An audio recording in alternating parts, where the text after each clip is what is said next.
love and there we are live on YouTube. All right, Iris, would you like to pray us in, please? Yes. Good morning, Lynn, and good morning, everyone. And I'll pray soon.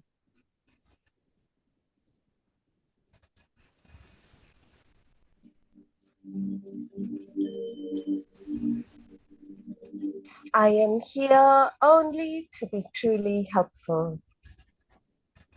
I am here to represent Him who sent me.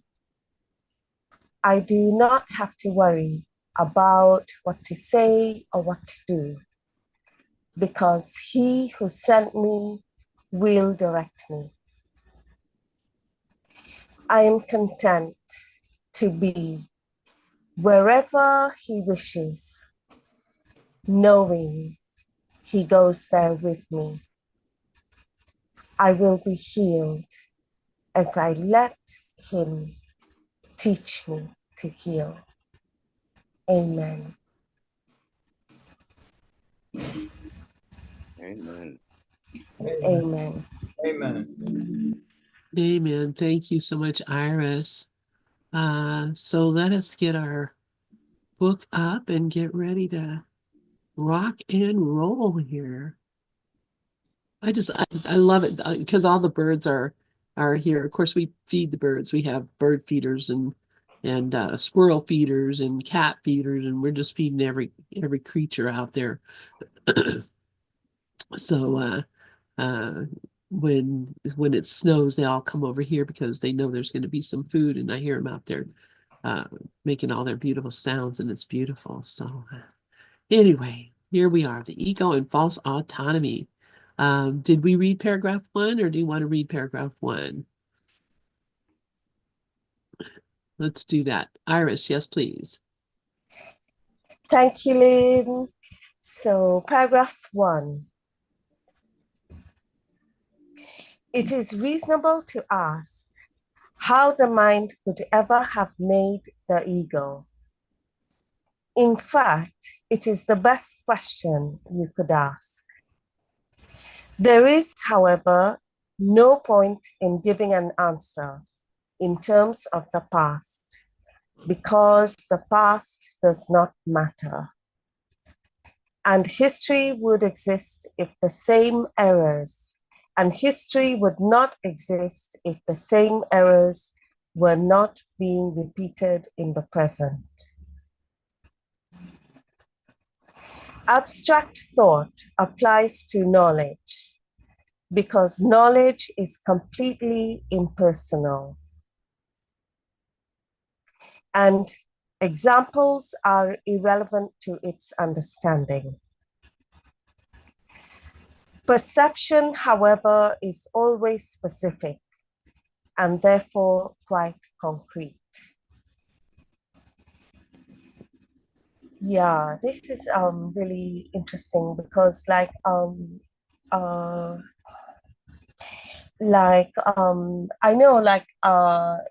in the course, I've heard it said that when we're doing like our forgiveness work, quote, which we have to do anyway all the time, regardless of how many times we've done the lessons or but I've heard it said that we don't need to like dig up things in the past. Like we don't need to like go back and see, oh, like, I did this wrong, or that. And, like we don't need to like do that to ourselves because like it's quite too much work. Like in a way, like God is giving us a shortcut.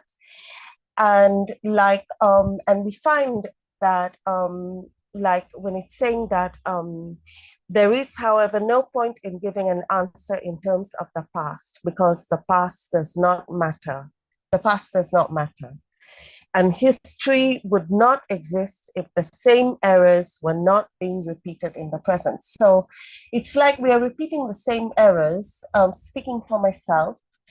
And like those same errors are the loops in our thinking, like the way like automatic thinking happens, like, and I know, like myself, I forget that the mind, the way like the thoughts are, like what Rafi mentions in the release technique, they say like the mind is just a machine that keeps on like regurgitating the same stuff. And like when I forget this and I start believing like the thoughts, then I'm going to do the same actions, because I'm believing those thoughts. And all form comes from thoughts. It says that in Fear and Conflict, that all thought produces form at some level.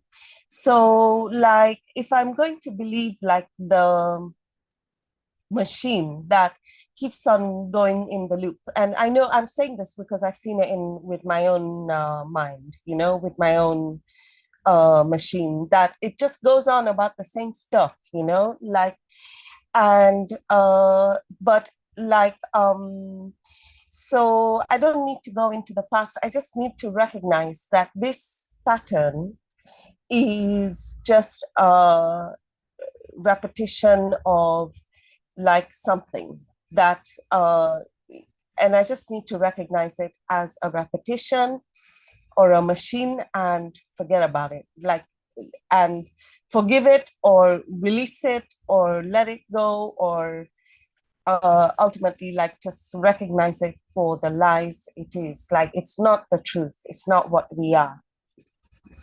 And then later it says abstract thought applies to knowledge because knowledge is completely impersonal. Excuse me. Knowledge is completely impersonal, and examples are irrelevant to its understanding. So, knowledge is completely impersonal, and this, I think, I don't really know like 100% what it's referring to, but to me, this would be like knowledge is what is aware of the machine. Knowledge is aware of the machine that's recognizing like, oh, this is a machine. And I don't need to believe this. And handing back to Lynn.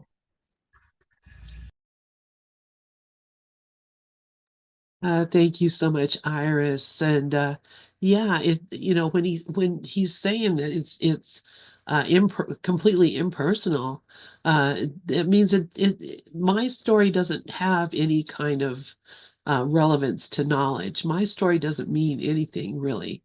And he's saying the same thing he said. There's another place where he says, you might ask, how could the tiny mad idea have ever occurred? And, why even ask that? Because you're making the same mistake now. And if we can only just stop making the mistake now, then there would be no need to look back in the past and figure out, wow, what happened. We would not be doing it. That would be it.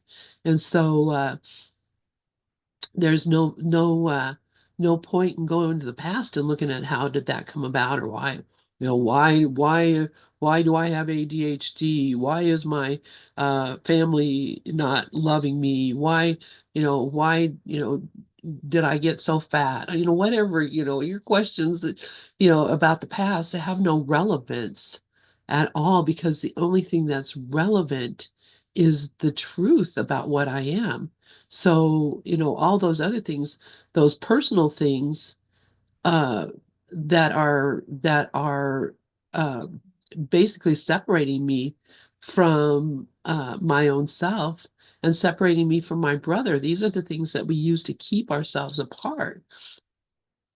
And so, this is why all of these stories and judgments that we make on a regular basis, and it is regular, I see it in myself all the time.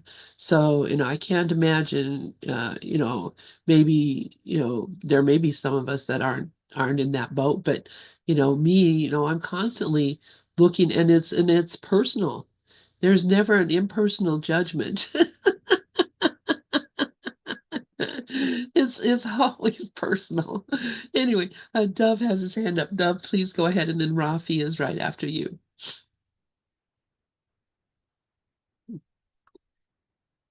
Unmute yourself. Yeah, Ken Wapnick, and I think it's in the course. I'm not sure, but Ken talks about there's two kinds of learning. One is direct learning, and one is indirect learning. Direct learning you get from a book. You know, I'm spirit. I'm not a body. And a lot of people, mostly the ego part of us, says, "Well, what does that mean? That doesn't platitudes don't help me." Uh, but obviously, he's speaking to the Son of God, and the Son of God says, "Thank you very much." Uh, but there is such a thing called indirect learning, and indirect learning is our life, our life. I mean, our script. And there's no accident that we have that script. The script is already written. And our life, as I put up here in the chat, our life is our indirect learning lessons. And as I heard you share with Bruce earlier, that's where you be grateful for your life lessons, because that's the reason you came here. And you don't learn when you are skating through life and nothing ever happens to you and everything is perfect and flawless, and then you drop dead and you say, my God, what was that about? No, our life lessons are the lessons that make us say, oh my God, what is this for? And then you ask, what is this for? Lesson 25 says, be grateful. Everything here is for you.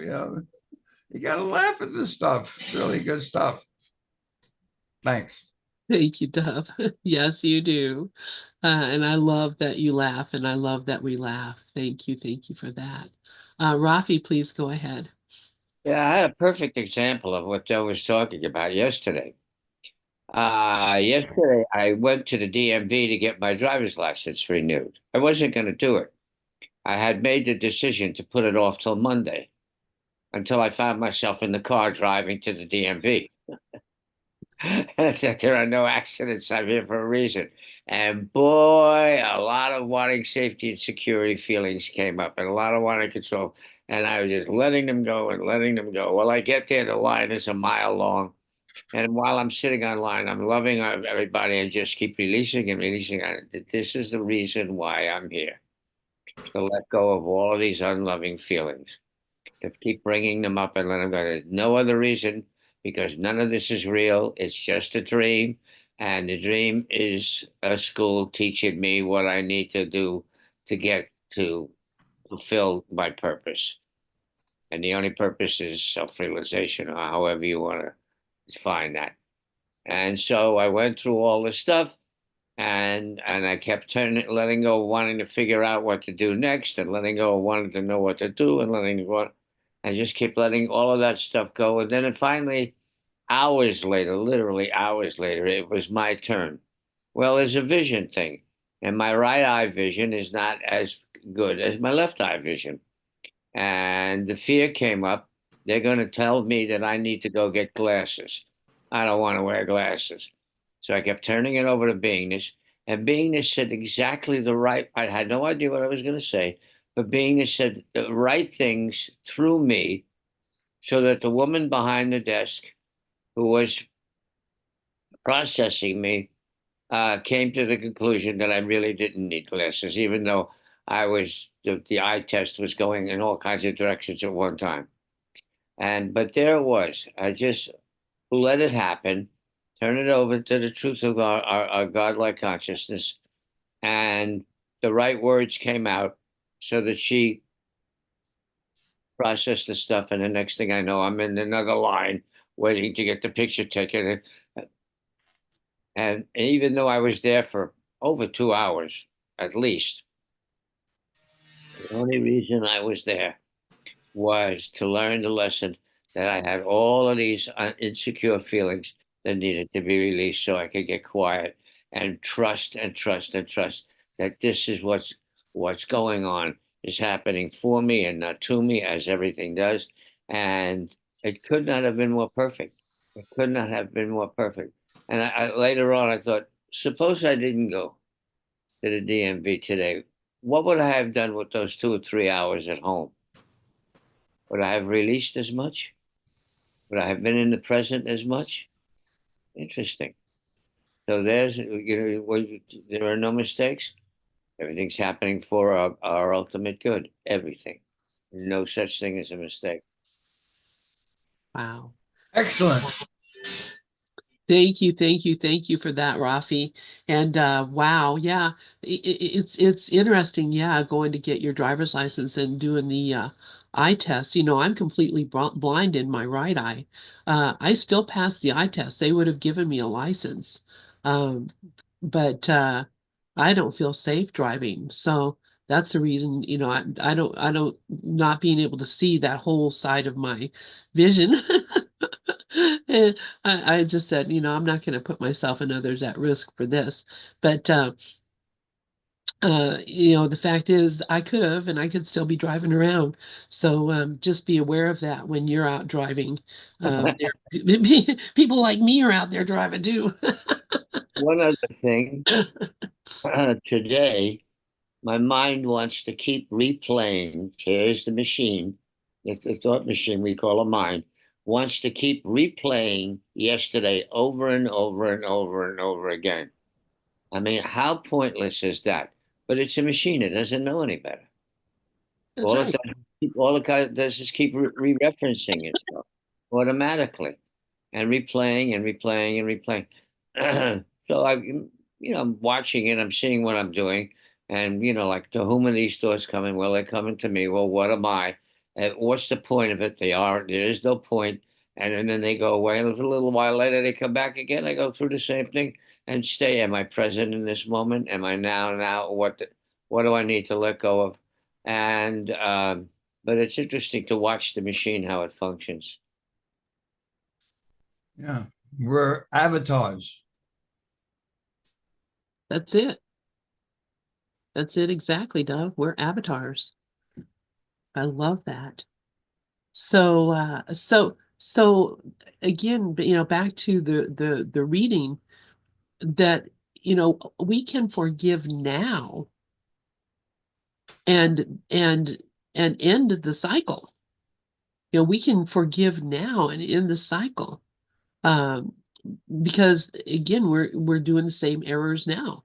So, you know, this is why we do this work and, you know, continue to ask all the time, you know, what is it for? What's happening now? And, you know, why am I dreaming this particular dream, thinking this particular thought? You know, why do these things come into my mind? And, you know, if you watch your thoughts, which I know we all do, you're going to see that there are things that come into your mind that are completely not of, have nothing to do with you, you have no notion, you know, why did I think about that? Because it's the ego is just a thought machine. It just hands out thoughts, and you know, we are the ones who, you know, pick and choose which ones we want to hold on to. So Jesus is telling us, you are not that. You are not this ego thing. What you are is something completely different. So when we tie ourselves to these thoughts and we keep calling them mine, this is my thought. You know, well, who me? Me, the Son of God, me, the flesh and bone person, me, the Holy Spirit. Who me is this? And this thought, whose thought is this? And um you know, they don't belong to me. Those are all just generated from this generator that we made a long time ago, that its whole job is to keep us caught up in the dream. So the whole job is to keep us caught up in the story. And we just keep falling for it over and over and over and over and over and over and over, instead of just saying, oh, yeah, that was something I made up a long time ago. And it has no effect on me now. And I'm willing to see the truth. I'm willing to see reality now, not these thoughts that come from this generator of really flawed thoughts, not happy thoughts. Anybody else have anything to say about paragraph 1 here? Let me see what's in. Just the part about it being completely impersonal. It's omniscience. There is no person. It's omniscience. God, beingness, consciousness. It's omniscience. It is the infinite divinity of omniscience. There can't be no such thing as personal. Personal is an ego thing saying I'm a separate individual. That doesn't exist in reality. Thank you, Rafi. Thank you so much for that. Wow. All right. Let us then go on to the next paragraph. And I just wanted to welcome Karen G back. I saw you in the Pal Talk room this morning, so I'm glad to see you here. Would anybody like to would anybody like to read paragraph 2? Oh, welcome, Karen G. Hi, Dov. Nice to see everybody. Thank you. Yeah, it's been a while, so I'm happy to see you. All right, who would like to read paragraph 2? I will. Thank you, Doug. Okay. Everyone makes an ego or a self for himself, which is subject to enormous variation because of its instability. So he's telling you here that we made ourselves up. This way I could hide out. It's like putting on a mask. Nobody can find me. He also makes an ego for everyone else he perceives, which is equally variable. So, I make people up too. I have certain people that I like and certain people, I don't like. It's a movie. It's like we are the casting director, and he tells you that in chapter 29, section 4, called Dream Roles. He says, hey, nobody can do anything to you except the role that you assign to them. So we're the producer, director. Hey, Hollywood, here I come. Oh, Rafi, you're already there. So I'll say here on the East Coast, West Coast, the Bulldogs are bi-coastal. Yay. Okay. Anyway, getting back to the reading, their interaction is a process that alters both because they were not made by or with the unalterable. Oh, man. So the unalterable is just a code word for God, or a code word for the divine, or the code word for the unconditional love. So unalterable is just another word that has very valuable meanings if you can go beyond the word itself. So the unalterable is the constant. That's a good word. The constant, the infinite, the eternal, the changeless. They all say the same thing. They seem to be different words, but they are, as Jesus says, identical. It's important to realize that this alteration can and does occur as readily when the interaction takes place in the mind, when it involves physical proximity. Yeah, physical proximity, meaning that somebody who is different and looks different and speaks different, thinks different, judges different, is sitting right over there, not over here where I am. And I can, kind of see them as different. Now, only the ego sees differences. Spirit sees sameness, oneness, equality. So I'm either listening to the teacher that doesn't know anything. I mean, as he says in the Course, why would you ask the only thing in this world that knows nothing what everything is for? The only thing in this world that knows nothing what everything is for. Thinking about another ego is as effective in changing relative perception as is physical interaction. I think that's his comment on physical sex. As Werner Erhard used to say, sex is like two Volkswagens bumping up against each other in a parking lot in the middle of the night. You gotta laugh.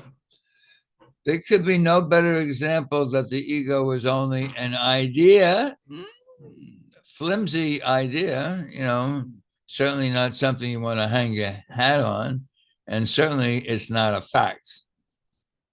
That's my reading. Thanks. Yeah, thank you for all of that, Dove. Wow. What a beautiful paragraph, too. This is so clear, right? That, of course, I made up my own ego. Absolutely. I made up the self I think I am. I'm the one who said, oh, I like this, I don't like this, I look like this, I act like this is how I sound, this is how I look, this is how I think, I made up all this about me, but I also made up everything about you as well. And that doesn't mean that, I made you, a man and made you tall or whatever. I made up in my mind who you are to me. The person that you are to me is completely fabricated on my part. It's all imaginary. Everything I think about you is all imaginary. And so, the ego that I make up for you is variable only because I'm inconsistent with it. And I might say, oh, today you're my best friend, but tomorrow I heard you did something I didn't like, and now I'm going to hate you and, do something destructive, whatever.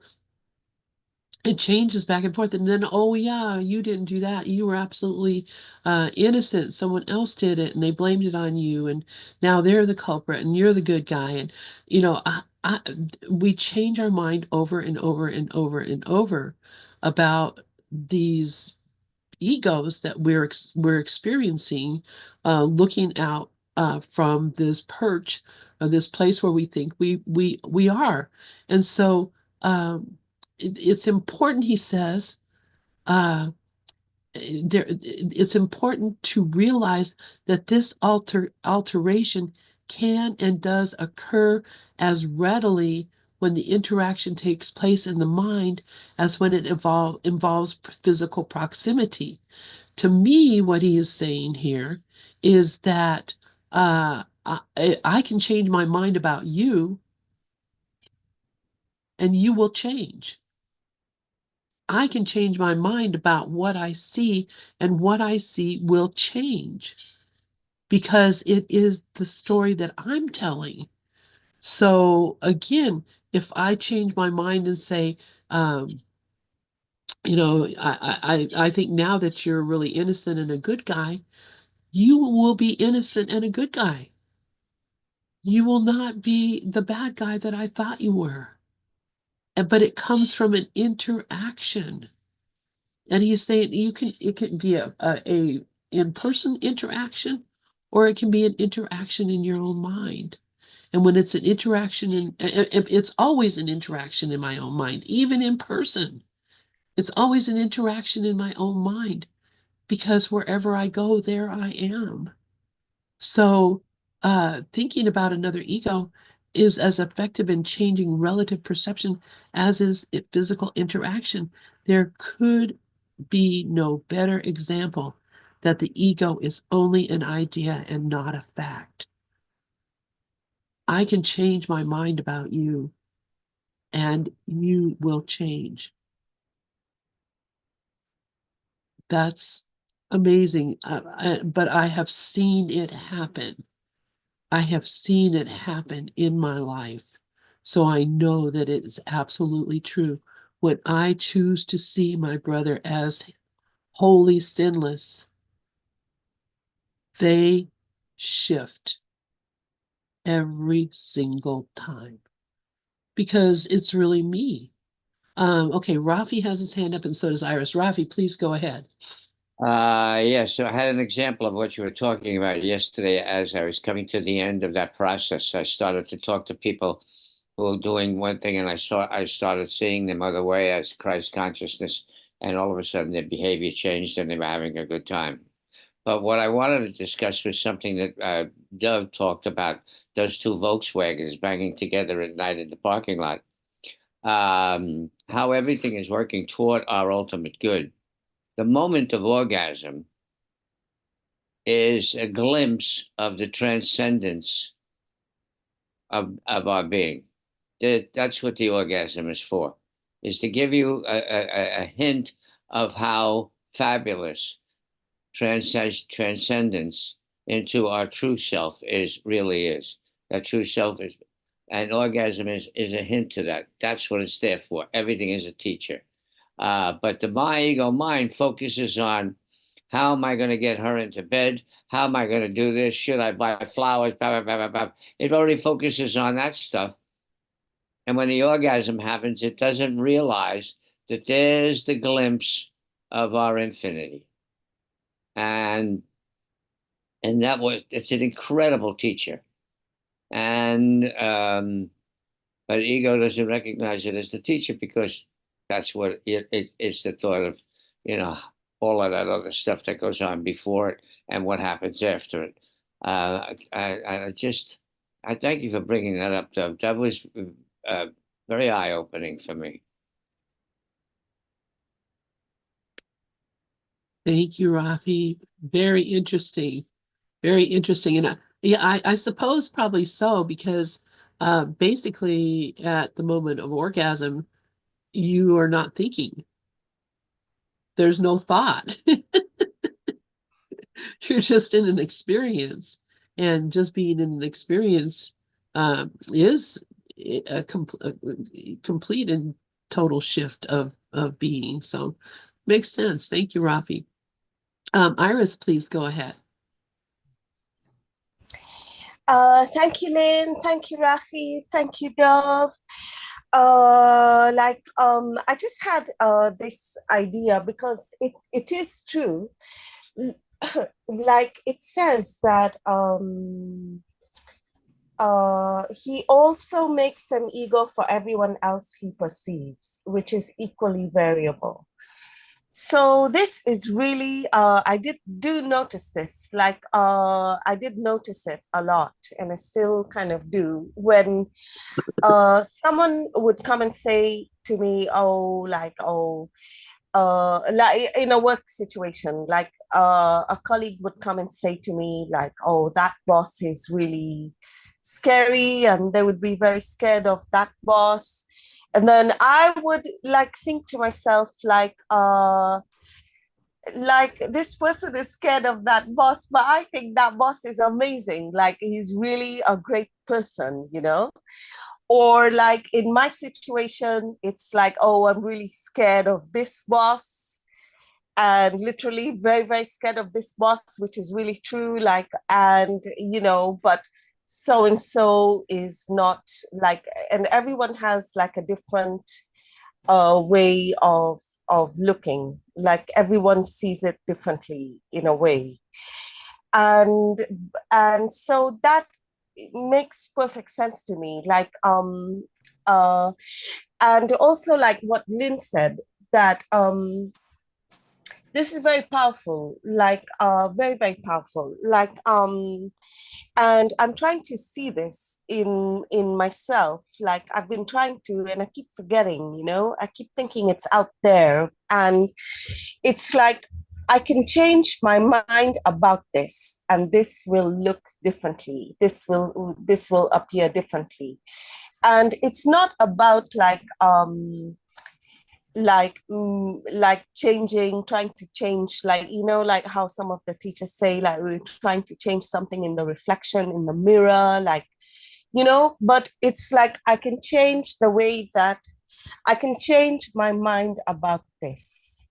And when I change my mind, this will change. And it's not referring to I as person Iris, because person Iris is very, like, it's not the truth. It's just a collection of thoughts, but it's looking at it from that place, like what Rafi mentioned. That makes sense too. Like that when I'm looking at from that place to see the Christ in my brother, it will change. And this is like, I really, really, really, really need to remember this big time. Like, and it says like, yeah, exactly. Like, just coming back to this point, I really think this is a very, very important point, that I think it changes everything. There's just literally everything. The way like we experience this world, quote. And handing back to Lynn. Thank you so much, Iris. Wow. But yeah, yeah, exactly. It it's something that we have to practice. And I'm in that same boat. There's people that I look at that I still have a problem with, and I still have to look at them and practice letting it go. And that whole release thing is so important. Or ho'oponopono, which is what I generally do, is ho'oponopono. And I think I need to do that a lot more often. Dove had his hand up. Do you want to say something, Dove? Yes, I do. Okay. First, I want to say every word that Rafi said, I'm in total agreement with, including the orgasm part, which is a look at what's possible outside of the body. Now, why do I say that? My very first orgasm, I had an out of the body experience, literally. I never had another one like that ever. And you can look back. If I first, I'll tell you the age I had it at. 8. I was 8 years old. So I was totally innocent. There's a good word, innocence. You can use the word virgin. Uh, and I had no idea what was going to happen. I wasn't thinking about anything. And when it happened, whoo, I was outside my body, totally outside my body, looking at what was going on. And needless to say, it was a total release. Now, there's a word that Rafi likes, release. So it is a total release. But exactly as Rafi mentioned, if you're expecting something or you're thinking about something, as whatever which the ego does, well, I wonder if this is going to be the best one I ever had, all that stuff, you know, that gets in the way of the total release. Release means that you had no idea and it happens. But if you have an idea, it's not happening the same way as your virgin first try. Without going into the circumstances of why it happened when I was 8, I found myself chasing that experience for the rest of my life and never having it ever. And I don't know what that's about, other than you got to laugh. Really, you really got to laugh. And with that, I'll turn the mic on over to you, Mickey. Love you. Hi guys, sorry I was late. We've got very long lessons in our lesson group these days, so I'm probably going to be a little later on Saturdays. But I wanted to respond to something that Lynn was saying about still having things to forgive, and we all do. We all still have little little hooks that are still in us and little glitches that happen. And I wanted to read something that we read in Ken's commentary this morning about exactly what overlooking is. It was brilliant, and I had to highlight it, and I've got to read it again because it was so awesome. To make this point one more time, the way we overlook something is not by not seeing it, but by actually looking at it. When we do, with Jesus's love beside us, we look through it. Thus, as we have seen, overlooking really means looking beyond. And I thought that clarified it so much. I mean, I knew that overlooking did not mean repress it. Overlooking doesn't mean, overlooking, as Rafi likes to say, is releasing. And the only way we can release is by looking at what we're thinking about and looking beyond it and through it. So, Lynn, thank you. You were talking when I came on and saying that, and it just jumped up at me and said, wow, that's just what Ken was talking about. So thanks. Wow, thank you so much, Mickey. And wow, I love that. Overlooking, I love that. The Overlook Hotel. I'll put it up in the chat. Great, thank you so much, Mickey. Rafi, please go ahead. Yeah, what Doug was referring to is that we kept trying for it the rest of his life and it never really happened. That's a perfect example, and we all do it. Of having an attachment to the outcome. We want it to be this way, we want it to be that way. If I'm really rich, then I'll be happy. If I have the house of my dreams, I'll be happy. If I have another great orgasm, I'll be happy. If I have uh, this, that, I'll be happy. That's an attachment to that. That's ego. It ain't the it ain't the culmination of something. That's already here. Everything and anything you ever wanted to be and everyone that we already are. There's only that oneness. So there's no going for it. Okay? The the emphasis then has to be on the journey. And the journey is getting rid of all of the stuff that sits between what the truth that we are already infinite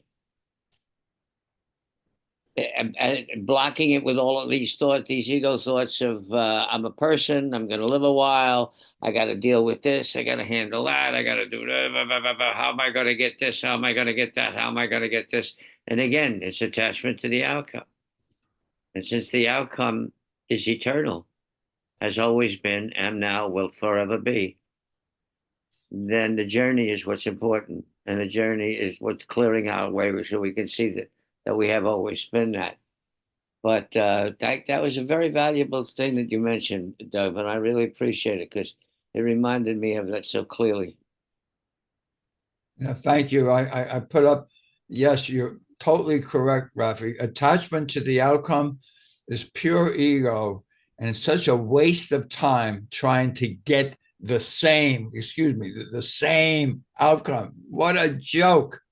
Can't get the same outcome. That was a peak experience. You can only have it now.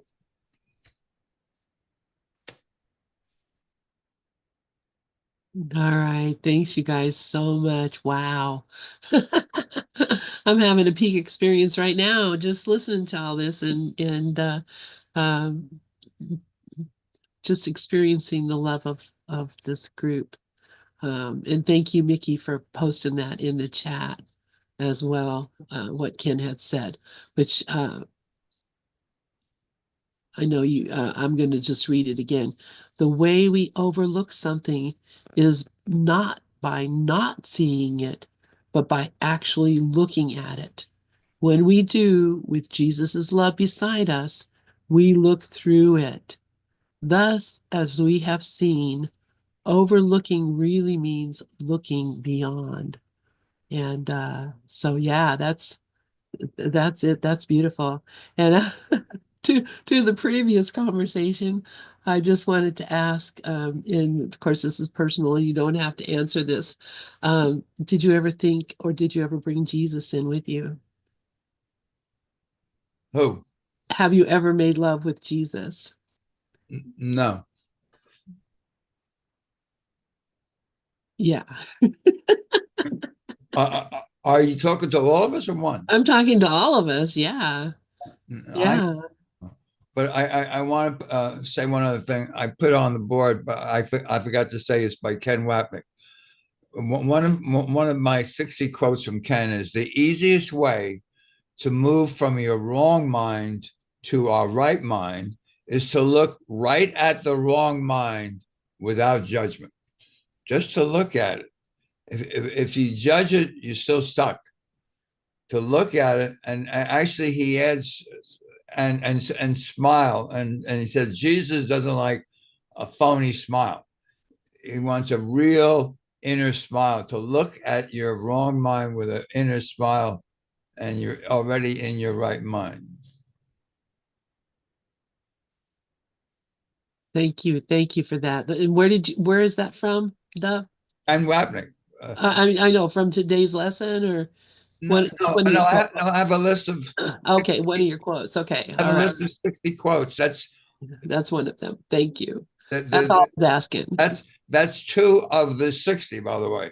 One is looking at your wrong mind without judgment. That's one. And also he has another quote to look until you are smiling. And I don't mean a phony smile. He says a real inner smile. That's how to move from your wrong mind to your right mind. To laugh and not take it seriously, really. Exactly. I love it. Yeah, there you go. All right. Rafi, please go ahead. You just mentioned the fundamentals of releasing. You welcome the feelings. You don't judge them. They're not good. They're not bad. It's just energy that came up to leave. As soon as you judge it, you're in an ego situation. You don't judge the feelings.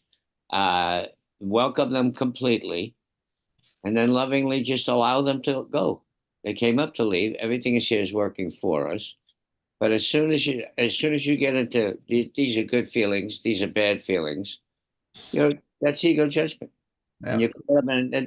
and also then you're out of the now, and it's impossible to let that stuff go. But once you realize that you're not judging the feelings, they're not good, they're not bad, it's energy. That's all. It came up to leave. It's there, it's all working for us. Welcome that, and that goes fear. I mean, this morning before I got on the call, I brought up a lot on purpose. I brought up a lot of feelings of the fear of dying. Because Lester said the two biggest fears that we have are the fear of dying and the fear of separation. I work on them both and keep letting go of wanting to wanting to survive, wanting to survive. Just keep letting those feelings go and clearing them out. They're only feelings. But as soon as you start judging them, you're screwed. I want to add something to it. You know that thing in politics? It's the economy, silly. It's the judgment, silly. It's the judgment that keeps you stuck. It's the judgment. That's why he says in lesson 198, only your judgment hurts you, condemns you. Only your forgiveness sets you free. Only. Thanks, you guys. So beautiful. What a beautiful interaction. And I'm just so grateful because this is exactly what Jesus is talking about in this paragraph. These ways that we get caught up in our own thinking and completely forget reality. I love this. Does anybody else have anything to say about paragraph 2? No, remember this, remember this. And this is something that comes up in my mind all the time. I mean, I probably think of this every day, several times. This very same thing, this very thing. Everyone makes an ego or a self for himself. He also makes an ego for everyone else. And it's everyone else he perceives. It doesn't mean that I made you up. I made up what I perceive of you. And as long as I can remember that, and then what am I judging?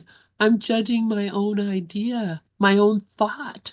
But it's my thought that made you up, and my thought that is saying I made a mistake. It's bad. This is a bad thing. It's my thought. Bitcoin. It has nothing to do with who you are or what you are. And And so that's, I look at, these maybe politicians that I might have a problem with, and, I look at them and I'm thinking, I made you up. I made you up because I wanted to feel right. And I wanted to see something outside of me that was wrong. And wow, what a whopper of an idea I have. What a creative mind this ego has, coming up with all these uh crazy stories. It's almost like we're living in the not the National Enquirer, but the Weekly World News, or one of those tabloid things where everything is all wonky. That seems to be the world we're living in. Is things seem really, really wonky, but it's because I wanted to see it that way. And the reason I think it's revving up so much, it seems to be worse than it ever was, is because I'm really resistant to letting go of my own thought, my own creation of the world. I'm really resistant to letting go and accepting the world that God made. So when Jesus is talking to us about how we think about others being something that is going to actually change things, because it already has made things as screwed up as it is. We already made things as screwed up as it is because of our willful desire, thought, what we wanted to prove ourselves right and God wrong. So literally, that's what it is. I want to prove I was right and God was wrong. And how much time does Jesus spend trying to remind us, no, you are as God created you. You're not some aberrant thing out here. You are as God created you. What you made of yourself is the aberration. So when I remember that what I truly am is the Holy Son of God Himself, whole, healed, holy, absolute, incapable of truly making any kind of mistake. So this appearance of mistake has to be a story, a dream. And if I can change my mind about what I see, because I recognize that I made it the way I wanted it, and I have to ask myself, do I really want to see a world where everything is all screwed up? Or do I want to see what I denied because it's the truth? I want to see the truth. And so I can change my mind about what I'm seeing, and it will actually change everything that I see, because what I'm seeing is a projection of my own thinking. Simple enough, right? It's not intuitive. It's not something that you know you would think of, but when you hear it and see it, it makes so much sense.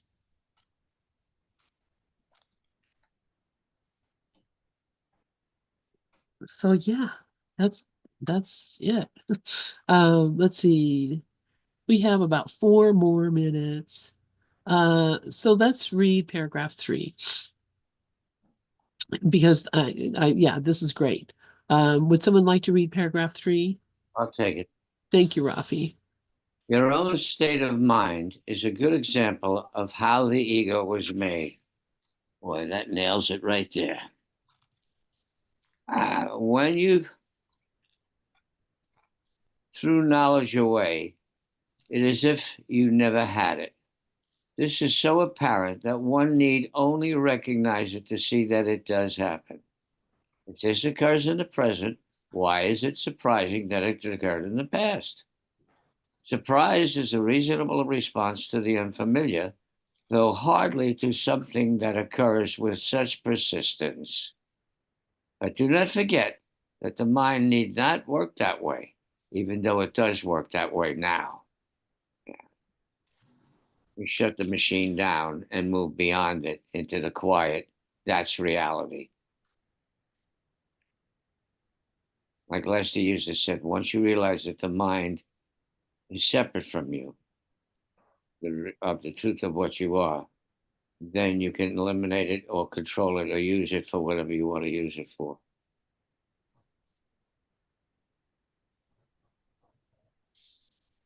Thank But you, Rocky.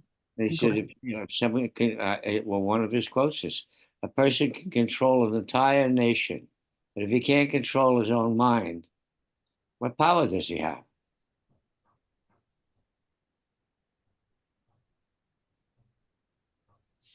That's pretty relevant. I love that quote. So, yeah, so yeah, so I think Jesus is laughing a little bit here when he says, because I'm laughing now. This is so apparent that one need only recognize it to see that it does happen. If this occurs in the present, why is it surprising that it occurred in the past? Surprise is a reasonable response to the unfamiliar, though hardly to something that occurs with such persistence. Oh my God. I just have to laugh because he's just pointing out, you know, you act like you're just ignorant of what your own mind is doing, what you're doing. You act as if it's a surprise that this is happening. Act as if, oh my God, really? I Oh, and how could it be a surprise? It happens over and over and over and over and over again. And we make the same dumb mistake this over and over and over and over. Yeah. I like to say that dumb mistake is it's our judgment that I'm special. That's the mistake. I'm me. I'm me. I love that. Thank you, Dove. Yeah, me and I'm right and God. Yeah. Nanny, nanny, nanny. Ken Webber uses the expression, I exist and I'm not responsible. Yeah. That's the same thing. I exist and I'm me and I'm not responsible. Exactly. Thank you, Dove. Thank you, thank you, thank you. I'm going to go ahead and close this. Does anybody else have anything they'd like to share? I don't want to cut anybody out. Okay. All right. Well, thanks, you guys. Have a good weekend, everybody. Yeah, no kidding. Have a great weekend. Thank you. Good stuff. Yep, very good stuff. And we'll see y'all maybe tomorrow at Awakening Together or Maureen Muldoon. So It's the judgment, silly. it's the judgment, silly. That's it. I also I wanted think to, it's stupid, isn't it? I think it's stupid. It's the economy's stupid, isn't that what James yes, Carville Yeah, says? it's the economy, yeah, but the same thing. it's the same Yeah, thing. yeah. Oh yeah, Stupid. yeah. It's the same thing. I was going to mention on Easter Sunday, which is it the 30th? That Oh no, not the 30th. Easter Sunday? No, it's the 20th, I think. oh, okay. 28th. 28th. Yeah. 28th. Okay. Well, Not the I 30th. don't. Okay, I shouldn't be saying anything because I have no idea. I'm sorry, guys. It's the 20th. One of these days. one of these days we are going to be having on John Monday a Easter program. Yeah, And so I want to invite everybody to come along and hang out. And we'll have further details as time goes on. But the One Mind Foundation Easter party is going to yeah. be on that day, whichever it may be. And I want you to know, John Mundy said he hasn't heard from you yet because you're on the program, and he says, "I did you speak to John lately?" Yeah, I talked to him yesterday. Oh, okay. Yeah. Yeah, okay. Yeah, that's why I'm mentioning it now. Yeah. So, That's definitely coming. yeah. So we will be here. We will be there. Yeah. So whatever day it may be, we'll figure it out. Okay. All right, you guys. Bye-bye, I love guys. you all.